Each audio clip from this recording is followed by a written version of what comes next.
Bienvenidos a otro vídeo más de Dummies Juegan a Juegos. Bienvenidos.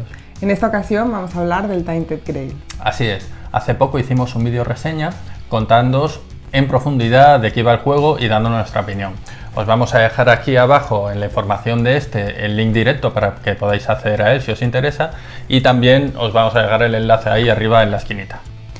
Así que nada, en este vídeo os vamos a contar de forma rápida y concisa las reglas y cómo se juega. Tainted Grail es un juego de mesa narrativo de exploración de mundo abierto ambientado en un mundo oscuro basado en las leyendas artúricas y que nos llevará a luchar por sobrevivir ante un mal que amenaza con destruir el mundo tal y como lo conocemos, la rareza. Os queremos recordar que Tainted Grail es un juego narrativo totalmente cooperativo y no se pueden jugar partidas sueltas porque se juegan en modo historia. Esto es, así que o bien lo disfrutáis en solitario o mejor que vuestros amigos con los que vais a jugar sean fieles y constantes, ¿eh? O si por contra vais a jugar en pareja, que no os diga que le duele la cabeza. Así que nada, para empezar a jugar lo primero que hay que hacer es el setup del juego. Pues vamos a ello. Vamos a empezar con el montaje de la ficha de personaje. Una vez que hemos elegido el personaje con el que vamos a jugar, cogemos su plaqueta correspondiente. Para esto le tendremos que dar la vuelta al cartoncito frontal de la plaqueta. Parece una tontería, pero a nosotros la verdad es que nos costó encontrarlo.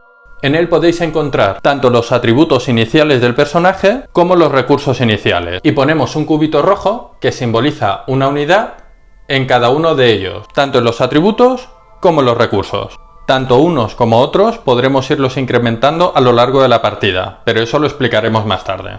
Luego prepararemos los mazos de cartas, tanto de combate como de diplomacia. Cada uno de ellos tiene 25 cartas, y aunque al inicio de cada ronda podemos prepararlos y configurarlos a nuestro gusto, siempre han de tener al menos 15 cartas. Tendremos una reserva avanzada de cartas de combate y una reserva avanzada de cartas de diplomacia, de las cuales podremos ir añadiendo cartas a nuestro mazo básico en función de la experiencia que vamos a ir adquiriendo, pero como digo, eso lo explicaremos más tarde. Por último, pondremos un marcador en la barra de energía, en el recuadro que viene indicado con dos flechas rojas, otro en el de terror y por último un indicador de salud en la barra de salud. Como veréis, este tiene una especie de alitas, no es precisamente para echarse a volar, sino que nos va a limitar el tope de energía que puede tener nuestro personaje. Es decir, si en algún momento, en este caso, la salud de nuestro personaje llegara hasta 4, el cuadrito del valor de energía nunca podría superar las alitas del marcador de salud. También tendréis que tener en cuenta que si en algún momento el marcador de terror llega a la zona roja de enloqueciendo, tendréis que robar una carta de estás enloqueciendo y aplicar los efectos que encontraréis en el reverso de la misma. En el caso de que vuestra salud llegue a 0, tendréis que robar la carta de te estás muriendo en caso de estar jugando solo, o te estás muriendo cooperativo si estás jugando con tus amigos, que al final te va a dar igual porque te vas a morir igual, pero al menos te mueres acompañado de tus seres queridos. Con esto ya podemos volver a darle la vuelta al cartoncito del frontal y tendremos preparado a nuestro personaje. Vamos con la preparación del capítulo de la campaña. La hoja de preparación tiene dos caras. En la primera cara nos detallará cómo montar el capítulo y además nos ofrecerá ciertas pistas para guiarnos a lo largo de él. En el primer capítulo nos dirá que cojamos las cartas de evento, capítulo 1 de la parte 1 a la 6. Una vez hecho el mazo de eventos, le daremos la vuelta a la carta de preparación para ver la cara B. Y aquí nos explicará cómo hacer los mazos de encuentros. En función del número de jugadores, prepararemos cada uno de los mazos de encuentros con el número de dificultad indicada por los cuadritos rojos. Por ejemplo, en este caso, para una aventura de un jugador, cogeremos todos los encuentros con un cuadradito de dificultad rojo. Y prepararemos así cada uno de los 4 tipos diferentes de encuentros que podemos encontrar. Verde, gris, azul y morado.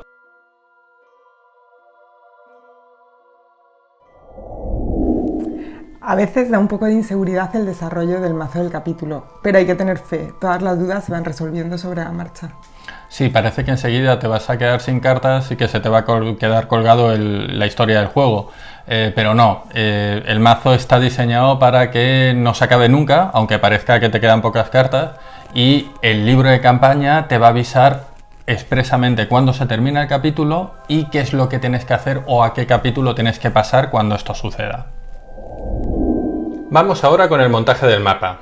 Vamos a colocar la plaqueta de ubicación inicial, que en nuestro caso va a ser la ciudad de Quanac.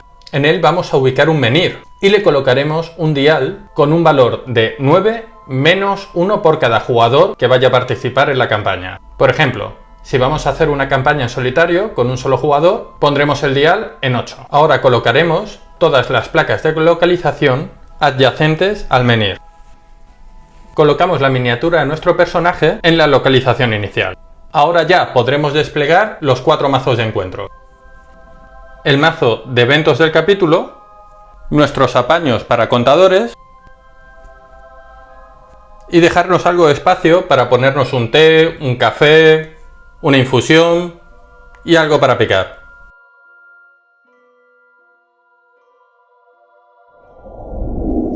Con esto ya hemos terminado de hacer el setup del juego. Recordad dejar cerca el libro de campaña, las hojas de juego y un cuadernito para tomar nota de todos los detalles. Así que podemos empezar a jugar. Cada ronda de juego va a consistir en un día o va a equivaler a un día. Y asimismo cada día va a tener 3 partes. Al comienzo del día vamos a refrescar todo lo relacionado con los eventos de la historia y con el mapa del juego. Luego durante el día, que es cuando los personajes hacen todas sus acciones. Y al final del día igualmente vamos a refrescar todos los personajes, descansar, etcétera, etcétera. Comienzo del día.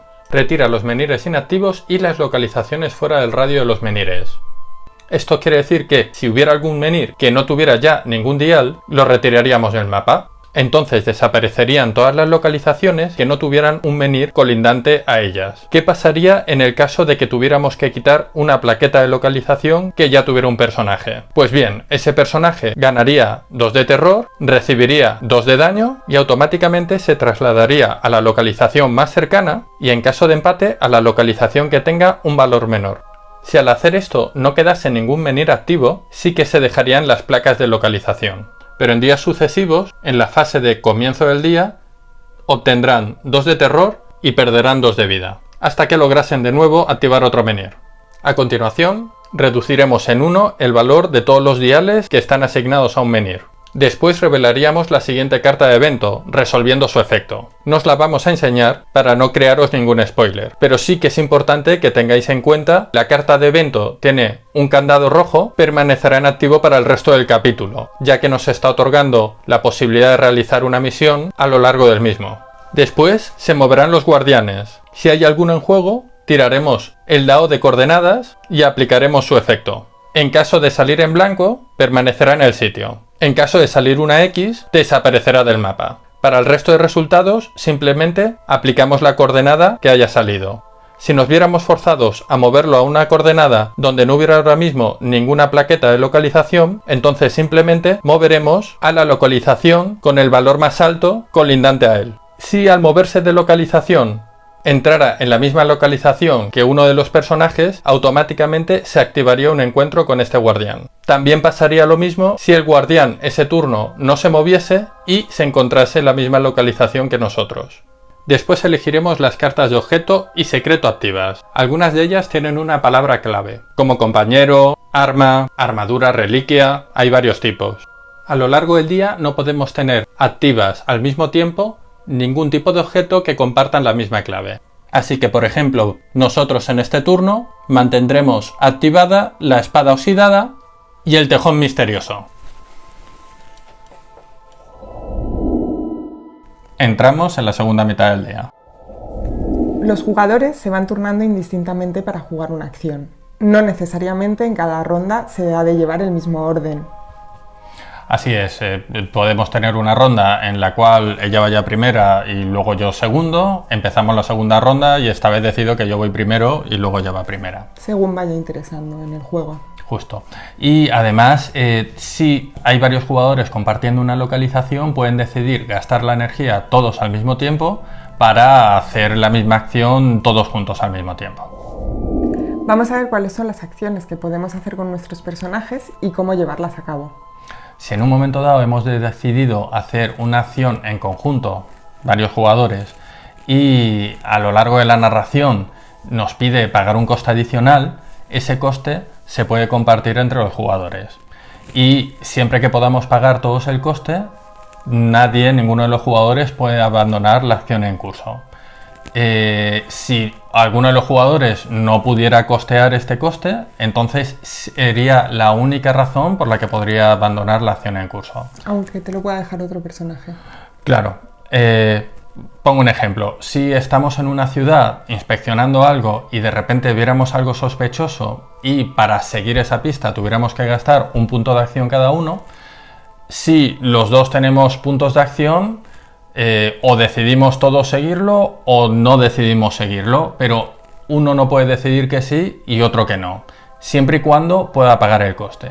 Ahora bien, si uno de los dos no puede pagar el coste, hay dos opciones: o tu compañero te lo presta y te paga el recurso, o en ese caso sí que me puedo bajar de la acción y que la termine el otro compañero. Vamos a ver las acciones que podemos realizar con nuestros personajes. La primera de ellas sería explorar, pero antes vamos a ver la información que podemos encontrar en cada una de las localizaciones. El primer símbolo indica que en esta localización al final del día podemos tener sueños o pesadillas, según el caso. Esto lo veremos al final del día. El segundo nos indica que se trata de un asentamiento. Los asentamientos de color verde son amistosos y los rojos son hostiles. Y por último, el tercer símbolo indica que en esta localización podemos activar un menhir. Ya que estamos aquí, podemos apreciar la acción concreta de esta localización. En general, las ubicaciones tienen una acción concreta que se puede realizar en ellas. Volvemos a la acción de explorar. Al realizarla, podemos dar la vuelta a esta plaqueta de localización y resolver los efectos que en ella se indiquen. Al final, lo más cómodo es dirigirse directamente al libro de narración, buscar el número de plaqueta y ahí la información que os va a venir es la misma, solo que además más expandida. Viajar. Al viajar moveremos una casilla en dirección ortogonal. Quiere decir esto: izquierda, derecha, abajo o arriba. Si al realizar este movimiento acabáramos en una localización con un símbolo de un rayo, automáticamente se generará un encuentro del tipo que se nos indique. Además, al movernos se revelarán nuevas localizaciones adyacentes a la localización que nos movemos, siempre y cuando la influencia de un menhir próximo nos permitiera hacerlo. También podremos inspeccionar un menhir si esa localización, como dijimos, tiene el icono de menhir. Para esto no hace falta previamente haber explorado esa localización. Podemos consultar los requisitos de activación de ese menhir y si los cumplimos podremos activarlo. Además, podremos hacer acciones propias del personaje o de alguno de los objetos que estuviera portando, y para ello podrían llegar a ayudarnos otros compañeros siempre y cuando estuvieran en la misma localización y siempre y cuando el personaje que activa esta capacidad gaste al menos 1 de energía. Por último, también podemos pasar, pero habría que tener en cuenta que esto nos haría llegar a nuestro personaje al final del día y no podría hacer más acciones. Recientemente la editorial ha sacado unas FAQ entre las cuales hay muchas observaciones sobre las reglas, y una de ellas es que sí se nos permitiría pasar si, por ejemplo, estamos esperando a que otro de los personajes se reúna con nosotros en la localización en la que estamos. Al final del día podremos descansar. Para ello usamos 1 de comida y podremos restaurar un punto de salud de nuestro personaje y perder un punto de terror. Si no tuviéramos suficiente comida o simplemente decidiéramos no comer, reduciríamos la energía a 0, y si ya estuviera en 0, además perdería un punto de salud. Después podremos recobrar nuestras energías hasta el máximo. Si estuviéramos agotados, es decir, tuviéramos el marcador de energía en 0 o en 1 de los valores rojos, entonces solamente podríamos recobrar 4 puntos de energía. Después podremos mejorar nuestro personaje, usando contadores de experiencia, pero esto mejor lo vamos a explicar un poco más tarde. Después podríamos modificar nuestros mazos de combate y diplomacia. Si en la localización donde nos encontramos tiene el icono de sueño, tendremos que leer el sueño de esa ubicación, a no ser que estés enloqueciendo, en cuyo caso leeríamos la pesadilla en vez del sueño. Con esto hemos terminado el fin del día y empezaríamos un día nuevo o una ronda nueva. vamos a explicar cómo se resuelven los encuentros en la partida. Vamos, lo que son los momentos de acción. Los hay de diplomacia o de combate. Tienen un funcionamiento muy parecido los dos, así que vamos a empezar por los de combate. Vamos a ver cómo funcionan los combates. Primero vamos a detenernos un momento en ver con detalle todas las características de la carta de encuentro. Podemos ver en la esquina izquierda los cubitos rojos que nos indican el nivel de dificultad de este encuentro, en este caso 3, los puntos de vida de nuestro enemigo. Cada uno de nuestros enemigos puede tener uno o varios rasgos que influirán en sus habilidades de combate. Podemos encontrar una descripción de todos ellos en el manual o en una de las hojas de ayuda donde viene el resumen de todas estas. Después encontraremos los ataques. Vemos que tiene diferentes ataques en función de los cubos de reserva que lleva acumulado. Cuando hacemos mención a los cubos de reserva, nos estamos refiriendo a las heridas que lleva acumuladas el enemigo. Vemos que algunos de los ataques hacen daño igual al número indicado o le hace perder cubos de reserva, es decir, heridas. Si el ataque del enemigo indicara que perdiera cubos de reserva y tuviera que retirar un número mayor de los cubos de reserva que tuviera en ese momento, por cada cubo de reserva de más, el jugador activo tendrá que descartarse de una carta de su mano. Y en el caso de que no le quedara ninguna carta en la mano, tendría que descartar cartas de su mazo de combate en el descarte hasta cumplir con esta condición. Y si en algún momento nos quedáramos sin ninguna carta en el mazo de combate, estaremos obligados a huir, con todo lo que ello conlleva.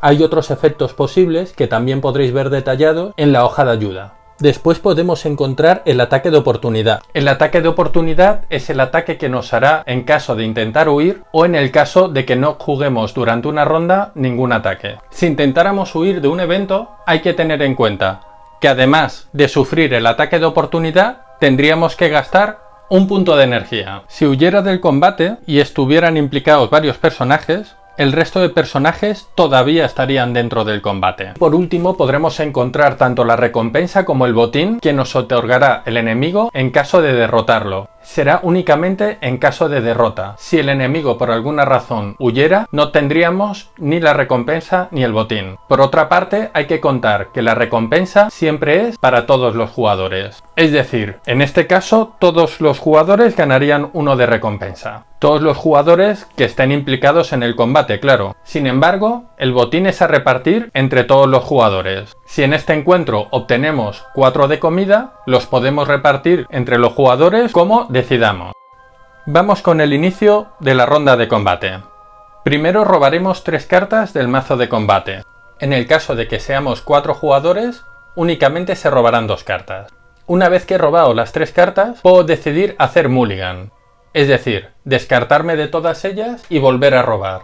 Eso sí, cada vez que hacemos mulligan, robamos una carta menos. La primera vez robaremos solamente 2 cartas y la segunda vez podremos robar solamente una. Bien, ahora que hemos robado todas las cartas, si hay varios jugadores implicados en el combate, tendremos que elegir cuál es el que va a jugar primero. Una vez que lo hemos decidido, si hubiera alguna ficha de tiempo en juego, desencadenaríamos sus capacidades. Como todavía no hemos jugado ninguna carta, veremos esto después. Ahora tenemos 2 opciones. La primera, no hacer nada, en cuyo caso el enemigo nos atacaría con el ataque de oportunidad y tendríamos derecho a robar una carta. Digamos que no. Vamos a intentar jugar alguna carta, a ver cómo va esto. Vamos a jugar primero una planificación meticulosa. La primera carta que usamos no es necesario cumplir ningún requisito de unión de claves ni de nada, simplemente podemos soltar cualquier carta, sin ninguna restricción. Ahora bien, cuando unimos alguna clave, siempre tenemos que cumplir el requisito del atributo para poder resolver su efecto. Vemos aquí, por ejemplo, que si tuviéramos un punto de lógica, podríamos resolver el efecto bonus de este ataque, que es robar una carta adicional. También vemos en el texto de la carta este símbolo, que significa que inmediatamente después de ser jugada, resolvemos su efecto. En este caso, perdemos 1 de energía y añade un efecto permanente. Cada miembro del equipo roba una carta adicional en su paso de robar. Ahora bien, vamos a intentar seguir jugando más cartas. Para ello, a partir de la segunda carta que juguemos, tenemos que conectar una clave de rayo. Como veis, al conectar las claves, no se tapa el texto de la primera carta que hemos jugado, así que su efecto permanece. Hemos conectado el atributo de lógica con un rayo, lo que nos permite poder jugar esta carta. podemos encontrar más información. Primero, este símbolo que nos indica un efecto que se desencadena cuando vaya a atacar el enemigo. En este caso, prevenimos 2 de daño. Y además, un indicador de tiempo, con lo cual ponemos la ficha correspondiente e indica que se resolverá el efecto, en este caso robar una carta, al inicio de la siguiente activación de personaje. Para que nos entendamos, justamente cuando otro personaje o nosotros mismos empecemos una ronda de soltar cartas, quitaremos esta ficha de tiempo y resolvemos el efecto que vemos indicado. Ahora bien, pongamos que vamos a jugar una tercera carta. Si tenemos al menos un punto en el atributo de agresividad, habremos conectado otro rayito, con lo cual es posible encadenar esta carta. Pero al bajarla y encadenarla, hemos tapado el texto de las reglas de la carta anterior, con lo cual retiraríamos la ficha de tiempo e ignoraríamos por completo su descripción, tanto si nos interesa como si no nos interesa. Al conectar una clave de lógica, podríamos añadir un cubo de reserva o herida. Hemos conectado también una clave azul que nos permitiría resolver su efecto si gastáramos un punto de magia. Pongamos que es el caso. Y por último, el icono de abajo del todo que siempre se resuelve. En este caso tendríamos que añadir un cubito, pero como tenemos un multiplicador de 2, añadiríamos 2. Con esto le hubiéramos hecho un total de 4 de daño. Pongamos que no. Decidimos que no queremos jugar ninguna carta más y dar paso al enemigo.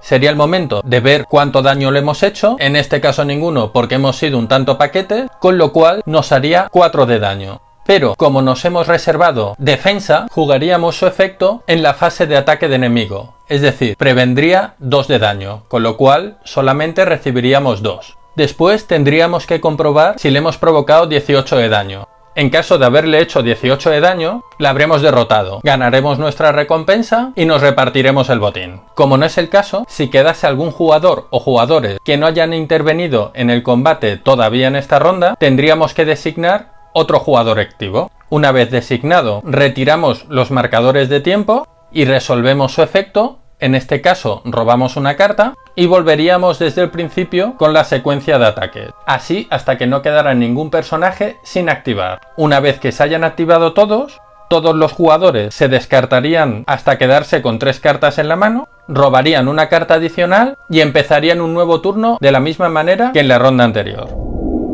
Y como no va a ser todo en la vida ir dando palos a la gente, tenemos que aprender también cómo resolver nuestros problemas de una manera diplomática. El funcionamiento es muy parecido a los combates, pero vamos a ver las principales diferencias. Vamos a limitarnos únicamente a ver las principales diferencias que existen entre los encuentros de diplomacia y los encuentros de combate que ya hemos visto. Vemos primero de todo que algunos eventos se pueden resolver de 2 maneras diferentes. Por ejemplo, en reclutamiento forzoso podremos bien o escapar o negociar. En función de los atributos que tengamos, decidiremos entre una opción u otra. También vemos que algunos encuentros tienen 2 fases. Tendremos que resolver primero con éxito la primera, que nos dará paso a la segunda, y si llevamos a cabo también la segunda fase con éxito, lo habremos superado. Por ejemplo, en huérfano desconsolado, primero tendremos que lograr consolarlo y después buscar la acogida. Vamos a quedarnos con el primero y ver cómo funciona. Vemos que en vez de acumular cubos de reserva o heridas como en la anterior, tendremos un track. Pondremos un contador en la zona gris, que será el inicio del track. Nuestro objetivo será llegar hasta el tope del track de la zona verde. Si por contra llegáramos abajo del todo a la zona roja, habremos fracasado. Hay otra diferencia importante. En combate podemos huir en cualquier momento del combate. Sin embargo, en los encuentros diplomáticos solamente tendremos la opción de huir al inicio del encuentro, usando evitar, que desencadenará algún efecto. Una vez empezamos el encuentro, ya no hay vuelta atrás. O lo conseguimos con éxito o fracasamos, pero no tenemos opción de retirarnos. A partir de aquí iría como en la fase de combate. Iríamos jugando cartas, encadenando claves.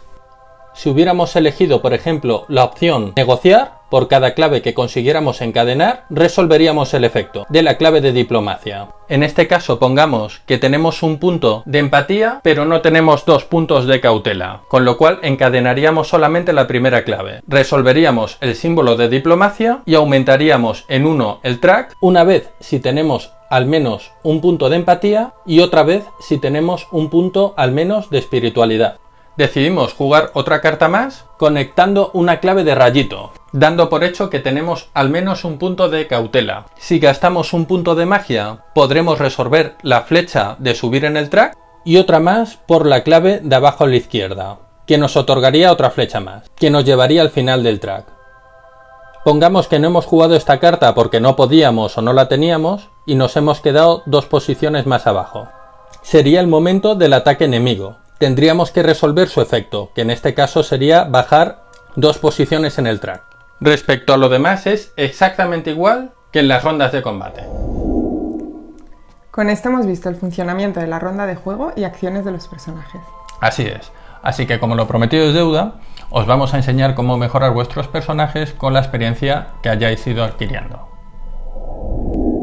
Tendríamos 2 opciones de cara a mejorar nuestros personajes. La primera de ellas sería mejorar nuestras cartas de combate o diplomacia. Si gastáramos 2 puntos de experiencia, podríamos o bien elegir nuestra reserva avanzada de cartas de combate o la reserva avanzada de cartas de diplomacia. Cogeríamos 3 cartas al azar de la reserva avanzada que hayamos elegido mejorar y nos quedaríamos con una de ellas. Y a partir de aquí podríamos contar con ella para diseñar nuestro mazo de combate o diplomacia, cada uno de los turnos. La otra mejora que podríamos introducir a nuestros personajes es aumentar alguna de sus estadísticas. Cada punto de estadística o atributo nos costaría un mínimo de 2 puntos de experiencia e iría aumentando en función de los puntos de atributo que tengamos en cada par. Es decir, cada uno de los atributos hace un par con el atributo que se encuentra al otro extremo de la ficha. Por ejemplo, la lógica con la espiritualidad, la audacia contra la cautela y la agresividad frente a la empatía. ¿Cuánto nos costará subir cada punto de atributo? El coste será de 2 puntos de experiencia más otros 2 puntos de experiencia por cada punto de atributo que tengamos en ese par. Por ejemplo, si quisiéramos ponernos un punto en espiritualidad, aunque su valor sea 0, como en lógica ya tenemos un punto, nos costará un total de 2 puntos más otros 2 puntos por el punto de lógica, es decir, 4 puntos de experiencia. Como veréis, cada atributo solamente tiene posibilidad de poner 2 cúbitos. El juego viene con unas cartas de atributo que además de subir un tercer, cuarto, quinto punto, nos da una habilidad especial. Pero antes, para ello, siempre tendremos que cubrir los 2 primeros puntos. Por ejemplo, mejoremos un segundo punto de espiritualidad. Ese punto nos valdría 2 puntos de experiencia. Y como en el par ya tenemos otros 2 puntos, nos costará un total de 6 puntos. Si quisiéramos poner un tercer punto de empatía, nos costaría 8 puntos de experiencia. Solo que en vez de poner un cubito, pondremos una carta que representará ese punto y además nos dará una habilidad especial. Estas cartas son reversibles y en cada una de sus caras tiene una habilidad diferente. A la hora de elegir una, descartaremos que cualquier otro personaje pueda coger esa carta y además que se pueda utilizar la otra cara de esa carta. Con todo esto ya sabéis lo suficiente para poder jugar al Tainted Grail. Esperamos que os haya gustado el vídeo y sobre todo que os haya resultado de utilidad. Pero si os quedáis con alguna duda, podéis dejarnos un comentario abajo en el vídeo o en cualquiera de nuestras redes sociales, que tenéis los links en la información del vídeo. Estamos en Instagram, nos podéis buscar y muy pronto estaremos operativos en Twitch. Ya tenemos cuenta, os podéis acceder y darle a seguirnos ya y en breve la activaremos y queremos estrenarla precisamente con una campaña en directo de Tainted Grail. Así que esperamos daros noticias en breve. Y como siempre, podéis darle ahora a los daditos para seguirnos, difundir, dar like, compartir con vuestros amigos, que nos ayuda mucho y nos hace mucha ilusión. Así que nos vemos pronto. Hasta luego. Hasta ahora.